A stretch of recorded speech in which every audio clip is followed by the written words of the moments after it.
এই প্রবাসে নতুন যারা আসছেন তারা সহজে হাল ছাড়বেন। মনে রাখবেন, প্রবাসে যেহেতু আপনি আসছেন, আজ না হোক কাল সফল হবেন একদিন।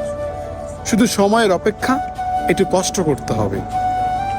সফল হওয়া যদি এত সহজ হইতো, তাহলে মানুষ ওই বাড়ি ভিটা বন্ধক রেখে এই প্রবাসে আইয়া গোলামি করতো না মানুষের।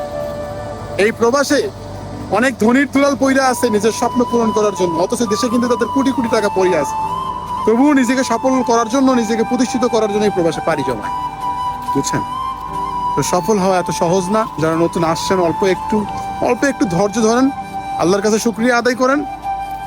মনে রাখবেন, পৃথিবী সবার দুয়ার থেকে ঘুরে আসলে আল্লাহর দুয়ার থেকে ঘুরবেন না আপনি, আল্লাহ আপনাকে ফেরাবে না।